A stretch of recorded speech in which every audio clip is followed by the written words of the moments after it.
Thank you for being a part of Crown Refs, the community for basketball officials.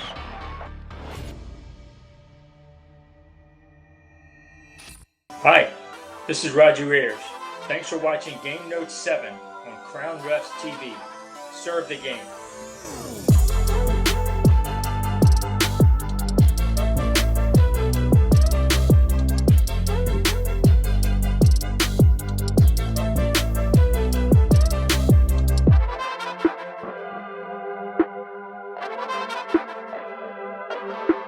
All right, little Kentucky-Tennessee action. What are we looking at this play?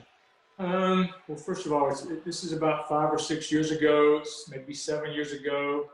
And the reason this play is important because now as I've been around a little bit longer, I don't like I've watched this a lot. You know, the technical foul I'm going to call is just a built up of plays before this where the coach has been complaining and, you know, we let him vent, and I'm across the floor. The reason I want to tell officials here is look where I'm at on the court. I am across the court, away from this coach, you know, that I really need to call this technical foul. And as I've gotten older, I've learned, you know, this is one I can probably pass on. You know, as I said earlier, when we're right, we're right, we're wrong, we're wrong. But on this technical foul, you know, if you'll hear the announcers are going to say, oh, well, you know, they wanted this technical foul during the last time out and all that. But you know what? I've learned over the years, this is one I could, you know, it's late in the first half. We've put up with it this long. Maybe we can get at halftime, maybe they can talk to him and say, Coach, second half, we're not having any more of this. We're done. Because the ball's back in play. He's back to coaching, and I really didn't need to stick my nose in. But this is a learning tool for your officials. You know, sometimes there's good tees and sometimes there's bad tees. I would classify this as a bad technical foul. Did you not like it because you didn't think it was worthy, or you didn't like your positioning coming across the court? I didn't like the position. I didn't like the timing. You know, if okay. I'm going to do it, you know, I would rather do it, you know, because if you see it, he's walking away from me. He's walking, you know, he's got his back to me, and I just had enough, you know. But there's no excuse. I got to be bigger than that. And, you know, as I said earlier to you, there's good tees and bad tees. And I'm not a big technical foul ref, but you know, I didn't like this one. But the reason I'm glad we're talking about it is because you can learn from these. There are good technical fouls and bad technical fouls. And this one, obviously, looking back, you know, if I'm going to team, maybe I should have done it earlier if I felt like the game needed it. But, you know, I've learned from it, and these are plays I try to get better on myself. Did you and Coach Calipari have any discussions about the tee later on in the game?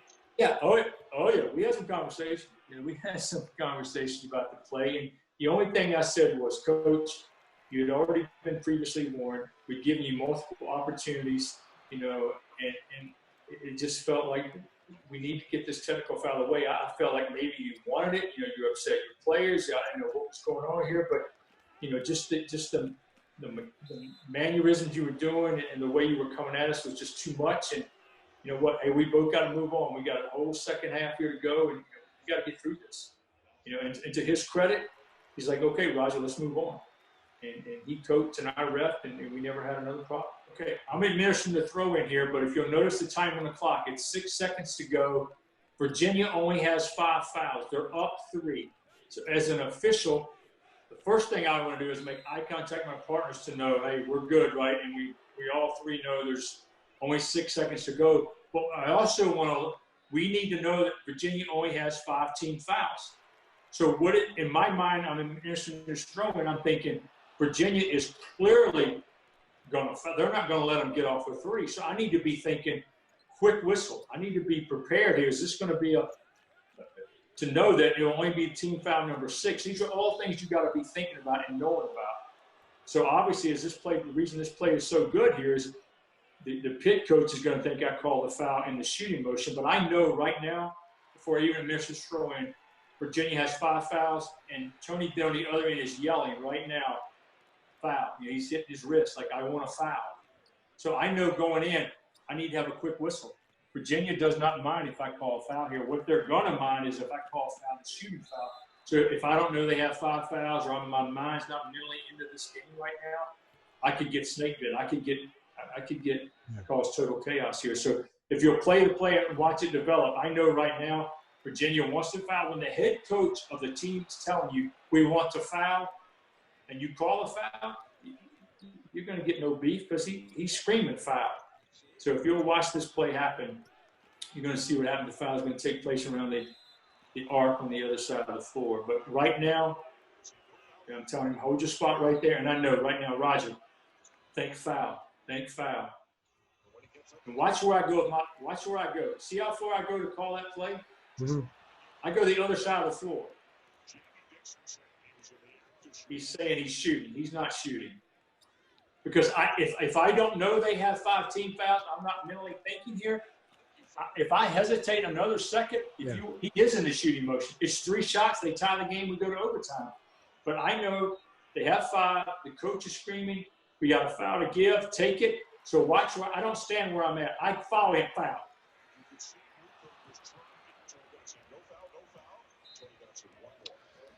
Yeah, these late take fouls late in the game are examples of when we should have real quick whistles, right? To just kill it. And my point is on this play, if I don't know they have 5, if I don't know Tony Bennett's been screaming we want a foul, when I have this throw-in play, when I throw it in, I start going down towards the 28-foot mark instead of where I go. I know they're going to foul. I'm walking right towards it thinking it's coming. So when I blow the whistle, I go a long way to call this foul. As you can see, it's 30 feet away from me when I blow the whistle. But you have to know what's going on in the game. They're down 3. Virginia's not going to let them get a 3. And when the coach is giving you the information, we want to foul, Roger. Roger, we're going to foul, Roger. Okay, well, then it's on me to be ready to prepare it. So I go from that sideline and call a foul right there, all the way across the floor. Roger, would you consider using the wave off after your foul signal to indicate that we're not shooting? Absolutely. Yeah, I could. I'm pointing right there. He's on the floor, but I could certainly be saying, no foul. Yeah, absolutely, because I know in my mind I'm not letting him shoot. Yeah. But that's a great point. No shot. That's something you could certainly add on that play to just add some more information to it to be clear right away. He's clearly not shooting on that play. Yeah. Tell you, these Virginia teams, some amazing teams these last couple of years, huh? It's amazing. Yeah. Well coached, great. Just like the ACC, I'm blessed to get to work in that league. I mean, the coaches, the players is tremendous. And, sometimes I pinch myself when I walk out there, go, wow, a lot of these coaches think I should be back working in high school. So I'm going to keep fooling them as long as I can. Maybe 2-3 years ago in the ACC tournament, but it's Virginia, Pittsburgh, obviously early in the game. So early in the game, you want to set the tempo, but you want to let these players play. Obviously, I'm with a great crew. I'm with Carl Hess and Sean Hall, so I'm not having to worry about anything. But early in the game, you want to get the obvious plays right. Here, the rotation was excellent. This crew had worked together 1,000 times together. It was just a case of early in the game, getting a feel for each other and watching, what we're going to call, what we're not going to call, the rotations. And this I just wanted to bring out. This is a good one to show here. Like Sean Hall takes the shooter all the way up, Joe Harris all the way back to the floor. So, just little things early in the game. Go back to your mechanics. Go what got you started. Go what you did when you were working, Division II, Division III. Your mechanics don't get bigger than the stage. But this was just a great clip to show the mechanics and the rotations and. Just a great way to start the game. Building that team chemistry, right? Absolutely. Early on, getting a feel for each other, moving together in unison. Absolutely. The reason this is a good play, if you notice, my back never turns to those players. When they get tied up, my focus is on them immediately. Take them to the floor. I never look to the scores table. My biggest concern right now is those 2 players. I'm not worried about arrow. I'm not worried about possession. I'm not worried about anything. My biggest concern is these players that we have to deal with. I still haven't turned and looked at the tape. And for newer refs, don't get caught up in worrying about whose ball it is or looking at the arrow. Your biggest concern is I've got 2 players on the floor. I don't need to be calling technical fouls or missing somebody saying something or missing somebody throwing an elbow. I need to stay on top of this play right here. And it's just a great learning tool for all of us.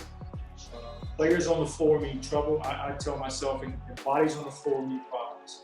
Get those players separated, get the blue jerseys together, get the white jerseys together, separate it, and now worry about whose ball it is.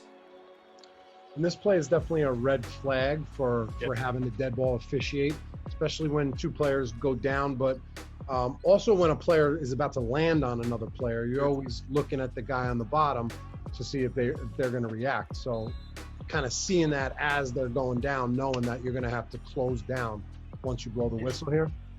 Great point, Paul. The other thing I'll bring up to your listeners is when players are on the floor, look what happens.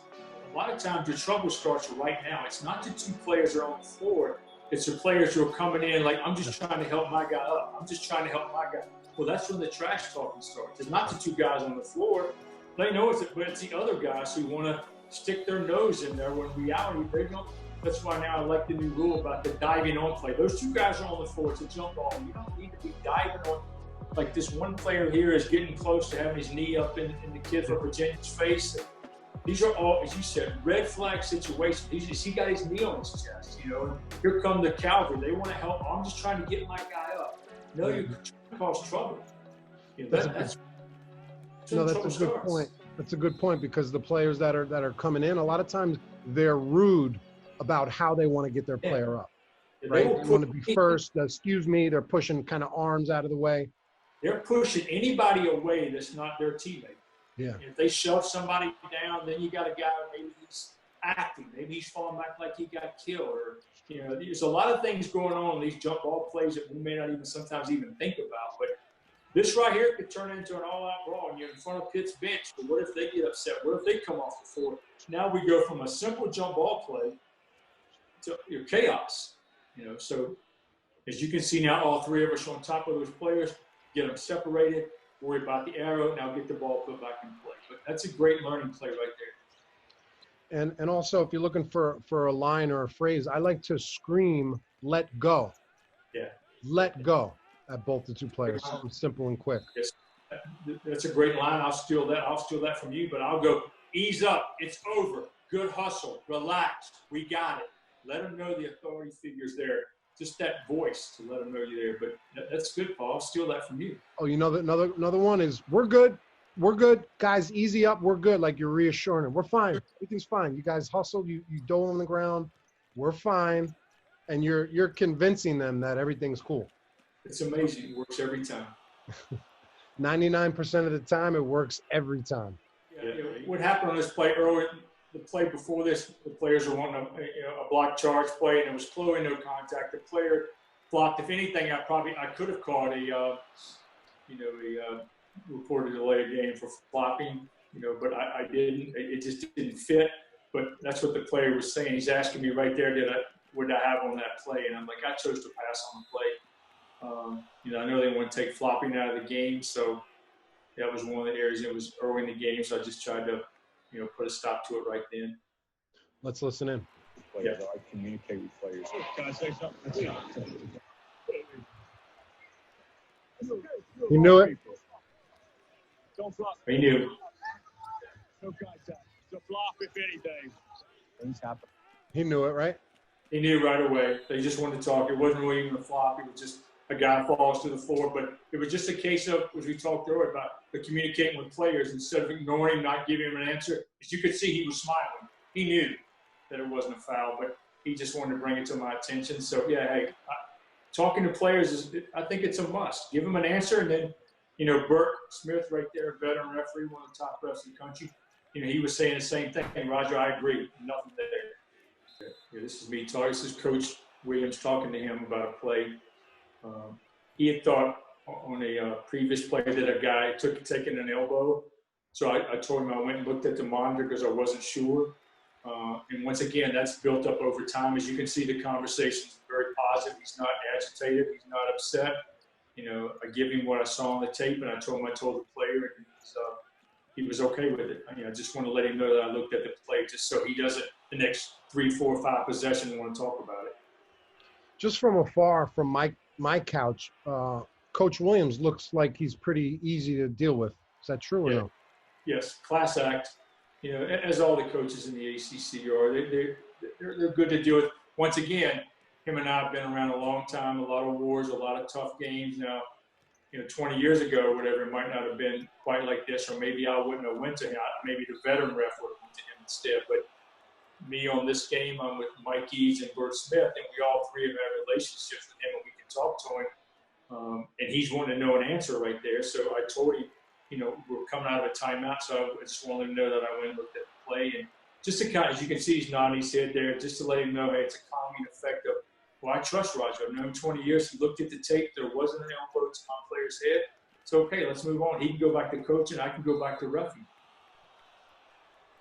It's always nice to get some sound bites from on the court. Let's listen into this timeout here.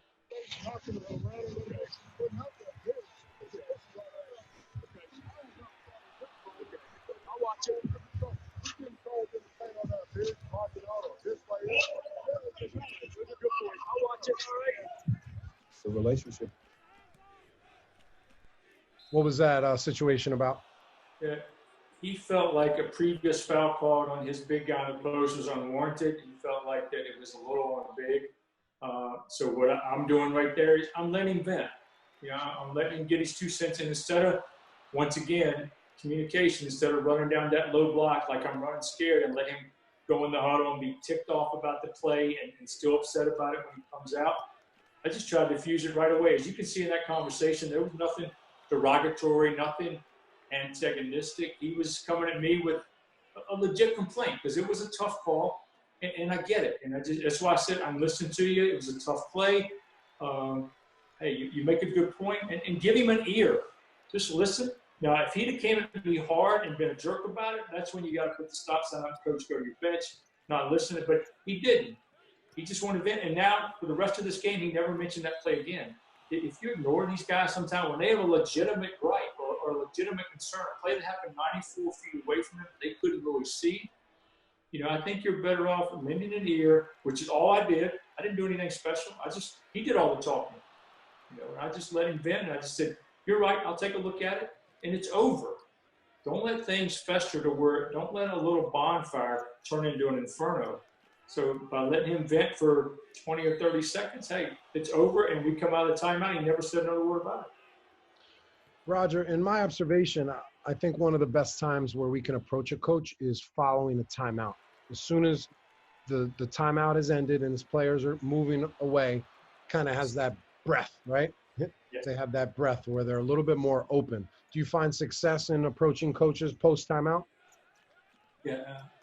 Yes, especially you wouldn't want to do it after a tough block charge play, but 99% of the time, that's when I do most of my talking to coaches is when they come out of a timeout. I'll say, coach, everything okay out here? Anything you should look for, coach? Or, coach, any play? What do you got for me? You wanted to say something to me on that last trip? I couldn't hear. I couldn't understand you. What do you got? And most times they've forgotten what they want to talk about anyway. They're like, I know we're good, Roger. Yeah. Or maybe watch the screen or something. But it's once again, just a calming effect to try to calm them down. Because they're super intense. I tell people all the time, these coaches on these campuses are they're like God. They run the camp. They're bigger than life on campuses. And when the game starts, there's 3 refs out there that they can't control. The refs have to. Are you there? You're good. Sorry, but they have to learn that we're in charge out here. So just vent, give them an ear, and just listen. And that's what's really taking me to the level I'm at now. Is just being a great listener, great communicator, and that play right there was a prime example of being a good listener.